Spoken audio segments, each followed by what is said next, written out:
They throw so much at me that it just actually doesn't upset me anymore. I'm like, bring it. Nothing ups. I've got rhino skin. I really do. Actually, the more they talk about me, the more relevant and big I'm becoming. So thank you. Thank you. I noticed that all the headlines for the show are about me. I mean, they may not be positive, but they're about me. I mean, it's nice. Gone with the weird, fabulous. That's my opinion! All right, Caroline, we're a couple episodes into Dubai already, and it's hot, hot, literally. But tell me how it is watching it all back for you. It's different. Like, I mean, I'm watching it back and I feel like, I mean, my reactions to things, first of all, I think I got way more into my stride. I'm much more me this season, which is great because I think I just understand the women more. I understand I'm more relaxed. I think even taking that much of a break for me in reality TV, it was still a shock coming back. But the drama, I'm shocked about the drama because I was blindsided by someone I thought that was my friend. Okay, well, we just need to talk about that then because we just watched episode 3. This is going to air after the episode airs tonight. And we see you and Caroline Brooks just like not in a good place. No. What is your side of everything? What do you think really is going on between the two of you? I'm actually just as much in the dark as you are. You can see I'm confused on screen, and I'm still confused to today as to the level of like anger aimed at me. It cannot be because I had a bit of a giggle about Tarlene's little fall. Which was a 2-minute giggle with Nina Ali. Mind you, we were together, and it was, it was a laugh and then over. And this cannot really be about this, can it? I mean, so I'm with you guys. I have no idea. And to today, I haven't had an explanation for this. Because you guys were pretty close. I remember in the first episode, you were saying that you guys were talking on the phone every day. So that's like a pretty close friendship that's not just shown on screen. No, and she was in my house, met my kids, it takes me a long time to warm up to people and let people in. That's the British side of me, like that. And so obviously this was like, I don't know whether it was because I got on with Tarlene or I was getting on with Chanel. I have my theories, but if you find out before me, do let me know. Okay, we'll let you know. We'll talk with her and let you know because she did call you the C word. See you next Tuesday. I mean, really? Who uses that word? Was it necessary? And it was just so funny to watch because, darling, I've missed you so much. Mwah, mwah, mwah. And then under the C word under her breath. It's so funny. I'm like, wow, wow, wow, wow. I know. I was like, what did she say? Because it was bleep, bleep, bleep. But then Yes, finally we got some so context. I was like, many. oh, I know there were so many bleeps. So many bleeps. But you did uninvite her to your kick out party, which I Yes, loved. That was so thank you. fun. Do you stand by that? Do you stand by uninviting her? 100%. I am not fake. Why on earth would I invite someone to my kick out party um, who obviously loathes me? I mean, the venom in her eyes. Like, I mean, she's not there to celebrate me, is she? Well, I think we needed to deal with it. What is the point of I can't play fake. Yeah. I'm not going to kiss her on the cheeks, go darling, and then call her what backstabber behind her back. I say things to your face, not behind your back. So is it safe to say that the two of you are still not in the best place now? No, we're not. Okay. Speaking of fake, which you are not, and you're saying you're not, she did make a comment about your new friendship with Chanel, which might be a reason why you guys are having a falling Yeah. out, and kind of alluded to the fact that maybe it was a fake friendship. What is your reaction to that? It's not a fake friendship, right? It's not a fake friendship. And actually, we were forced into that situation away. I think, when you left us after reunion, things couldn't have got much worse. And if I heard from everybody around us how similar we are, and we're both very stubborn people, that I think when we came off, we just said, okay, that's it. Where do you go from here? What are we going to do? End up burying one of each other? So it was like, we're grown-assed women. And so we said, let's have a chat. Yeah. And we didn't tell anyone, which was probably the best thing we did, because there was no noise to put one of us off the other. And I think that's what happened. And we went out for, a drink or whatever and just chatted and realized we had much more in common than I thought. And actually, out of everybody, Ayan and I really do have more in common than anything. We both have teenagers. We both went to a form of boarding school, even if we're in totally different parts of the world. I understand the way Ayan is for the reasoning, and why where she comes from. And I think she understands the way I am. And we've learned to sort of, read each other's language. And like now when I say my sarcastic little jabs, you can see her brain slightly, processing it, going, oh, that's funny. Yeah. That's really She's funny. like, I understand it I now. understand you now. It's not a jab, it's funny. And she's made a real effort to really get to know me, which I think, the other girls didn't particularly want to happen. No, it seems that they did not want that to happen at all. And maybe it's because you kind of mentioned this, that maybe the women did like you on your little island by yourself. And now you have friendships this season and it's kind of rocking the boat. Well, yes. I mean, last year I was just dodging bullets the whole time. And, I just came into it going, okay, like it or lump it. This is who I am. And, I think it's difficult because, I came with a fan base. I realized it's the 10-year anniversary of Ladies of London, which is crazy to me. So no matter what they threw at me, you guys have watched me and my children grow up, Right. even if it's by accident with my Instagram in the middle of, after everything ended, you've always seen me, and I've got the podcast, and, you guys have always heard from me. And I think, it's very hard to throw mud when, the fans aren't stupid anymore. They go, well, that doesn't look right. That doesn't sound like her. No, that is completely true because I can't believe it's been 10 years. No, I'm shocked. I recently started rewatching Ladies of London because I'm like, I haven't watched this in forever. And it was so good. It was so good, It wasn't it? was I so good. literally turned on, I think it was on today and yesterday. So, and it just doesn't grow old. So yeah, it's very hard. And I think at the end of last season, even Andy Cohen stuck up for me. Yeah. And, and I think I actually want to appeal to the girls and just say, if you don't understand me or you don't know who I am, why don't you go and listen to Uncut and Uncensored? And, there it all is. I'm warts and all. You're uncut and uncensored, Yes, literally, quite literally. I do want to ask about Lisa because she doesn't seem too excited about your friendship with Chanel. And obviously, her and Chanel had a huge falling out this season. What can you tell us about that? Do you think your friendship had a play in that? I mean, Lisa would like to pin it on me and say that I ruined that relationship. Well, I know you will be speaking to Ayan, or I'm sure you will be, but no, her falling out with Lisa had absolutely nothing to do with me. That is one relationship I do not want to get involved in. And I don't come between friends. I don't need one person to dislike another or choose. I'm not, 11. So, no is the short answer. I actually was championing them to get back together. I now know that is not going to happen. A lot has happened and gone on. And, we'll have to wait for season 3 to see how that really starts. But, no, Ayan she's very, very strong-minded, and, she feels really hard done by Lisa. Mm. I don't know if you saw this, but Lisa did a recent interview and she basically called you a snake. Yes. What is your response to that? My response is Lisa is completely irrelevant to me. Literally. So she can call me whatever she likes from her little mud pit. I'm not going down there to play with her. Okay, and that was a mic drop, so we'll leave it at that. We'll leave it at that. I'm not asking another question about Lisa. No. I do, though, want to know, who are you closest with in the cast right now? Chanel, and Tarlene.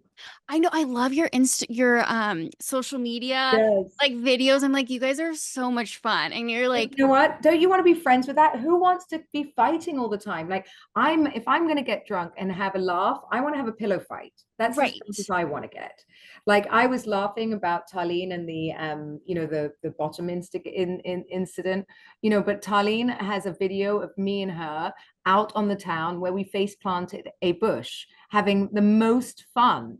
Like you have to do these things. I'm not judgmental. No, and that was the whole thing about it. It was like you were making like light of it. I You were love having it. fun with it, and she Yes. did not care either. That's the No, best she part. did not. It was not meant to like damage her family and like, ruin No. her husband, her life. It was just a comment. It was, I mean, I was with Nina Ali, who never says anything bad about anyone. We had a little bit of a giggle because Caroline Brooks was talking to her bottom as if it was her face. And then we turned around and ordered another margarita and continued our night. It was as simple as that.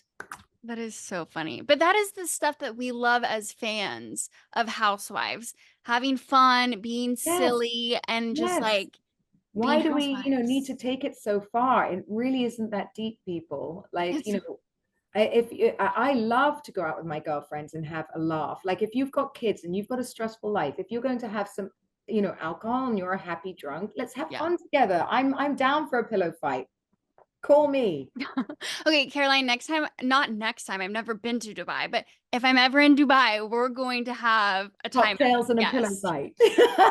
Sounds fun. And we can do it in your new house, which speaking of the Please. new house, it's You love it.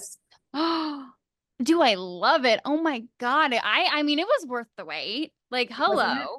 Well, that was the thing. Like, I mean, when I moved in with my friend Michael, who's also here in town with me, it was really meant to be 2 weeks, because my rental had the lease had come up, and I was like, okay, it's only going to be a week and a half, 2 weeks. I mean, again, turned into almost 3 months. But anyway, it was really worth the wait, and I feel like my house absolutely has my name all over it. Like you can tell that's my home. Totally. It's definitely a home. And I feel like Michael, though, he had fun with you guys, even Oh though my you God, he couldn't. What do you absolutely, call sex? Tiki tiki? yes.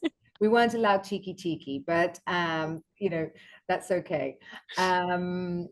Michael's with us now. He is our best friend. He's our third wheel, and there is absolutely nothing wrong with our relationship. Again, Michael was making jokes. Obviously, he'd quite like his house back because, he's a single man that lived by himself. Now I came with 3 dogs, 2 housekeepers, a driver, 3 kids. Yeah, can you imagine? He was going out of his mind, but it was all in good fun, all in Yeah, good fun, and we're still best friends. So there is no love lost there. which is so great. And now you have this beautiful house, like I said, worth the wait. How are you and Sergio doing though? Because the first couple of episodes, I feel like your relationship is brought up a lot. Yeah, he's here with me actually, but then it was really good. It was really hard. I think, when you move into somebody else's house, you don't really, obviously it was meant to be 2 weeks, as I said. It turned into almost 3 months. So he's not the man of the house. It was very stressful for him. My kids weren't there, so I was grumpy. They were back and forth, 3 dogs, and we were all on top of each other. Again, it was not an ideal situation, but it was super kind of Michael to open his home to us, of course. And it was very stressful for him because I think nothing was private. If we had a bicker, Michael could hear it. If we didn't want to disrespect him, our things were everywhere. We were losing things. The house was overrun. It was just a difficult time. And anyone going through a new marriage and everything like that goes up and down and finding your feet. And I think now it's amazing. Obviously, the moment actually he walked through the door in his new home and put down his things, and he could like sit at the head of the table and order the food he wanted and all of these kind of things, everything changed for him. And I completely understand that. I understand also Michael and I have been friends longer than I'd been married, right? So we have our own language. Yes. And he's like my best friend, so that used to upset Sergio because sometimes we would forget, we'd have our in jokes and they weren't his in jokes. So I get that. I get what went down, and it wasn't an ideal situation for anybody. You mentioned a couple of times, and even your daughter mentioned that Sergio could get a little clingy at times, which, Yeah. I mean, of course, look at you. He's like, he wants to be with you 24/7. Is that still the same, or did the dynamic a little change a No, little?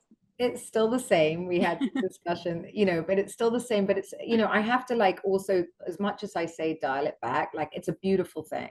Yeah. Like a lot of women would die for a man Would to have die for babies. them to be Yeah, obsessed with you. I mean, yeah, like, I yeah, get it. die for it. Yes. So, all it is out of love and wanting me to have everything, and it's nothing more than that. And also just showing his love for me. But look, he's also only 29 now. He's changing all the time, and I one day he won't want to be around me all this time, and as much as he is, and then I'm going to miss it. So And then you you're know going to be like, why did I call him clingy? I I liked the know. And clinginess. as much as I joke, I'd miss him if he Of wasn't course. always with me, So I do love it. We work together, we do everything together. And he's an amazing man. So the downsides, the good sides way outweigh the down. Which I love. I know, and you don't have to share if you don't want to, but you did open up about your fertility journey in the first Mhm, episode, and you revealed that you do have an embryo, a mhm. boy. But you don't know if you want to have another baby. Do you have an update on that? If you care to share, you also. Well, we're currently looking for a surrogate. Oh, wow. Okay. Yeah, so we've been looking because I do want to, like, I do feel he deserves to have a baby. I just don't know what type of mother I will be at this stage of my life. But I also think that Sergio, as you can see, the way he takes care of me, I think, that doesn't mean that I think he would be able to do the stuff that maybe I no longer have the desire to do or could do. I think that, maybe the roles would be a little bit different. And we are such a modern family anyway, with the way we are, that I think, how traditional families work and look like are different in our household. So I'm happy, and he's happy to do that. That, if he's happy to take on a lot of the heavy lifting, I'm good with him having a baby. So we're definitely working on it. I love that. I love that. I feel like it's 2024. You Yeah. don't have to do a traditional situation whatsoever. And like if it works for the two of you, then it works for the two of you. And I think especially showing that dynamic on reality TV where other people can see that and be like, they made it work. We also could do something like that, which is really important. I think the traditional family has gone way out the window. They're all, Way out. yeah. And I think two-income households, people are sharing the work. Yeah. Why everyone's like, oh, well, he only works with you. What does he do? I'm like, well, he works with me. Like, all the money comes here. Thank you very much. You're right. We're a team. And I think, traditionally, like my last relationship, you're kind of put against each other in a way. You're kind of like, you go to different jobs and you compete with each other. That we don't compete with each other. We lift each other. And that's a great way to be. And I think instead of society telling us that what we're doing is like, that sort of taking his masculinity and sort of making him feel less than, we should celebrate men like this who lift their wives and want to be with them. And, I mean, we're basically saying that he's weak for wanting to be around me, wanting to work with me, wanting to, like, I mean, it's crazy what females are Right. telling men should be. Right. You're talking about toxic masculinity, yet we are, teaching them to do that. No, it doesn't have. I know I hate that because my partner is very much like a Sergio, like Okay. very much so. Where Yeah. he's and when it You comes to first. I get it, and so when we comes to like the kid aspect, we've talked about it where he would probably take more of the Yeah. parenting, which I How can just you do this and keep your job that you love a if you didn't thousand accept that? a thousand Yeah. percent. So Yeah. I just, for me too, hearing you say that, I'm like, cool. I love that. I love that for you I guys. I hope think, that people like you and me change the world like that, because it should right. be celebrated. Why does it have to be the woman that stays home every day to do it? And No, if you have a day off, great. If you don't, he takes it, and that's just the way you go, and that's how it's like passing the ball to each other. right. It's a partnership. It's a It doesn't part. it's a partnership, which is so important. One last thing, because we're only 3 episodes in, How would you describe the rest of the season? Give me like a couple of words to describe it. Wild ride. A wild ride. It's really funny. I mean, even the darker bits, they're funny. You know, I'm watching the confessionals and they're just hilarious.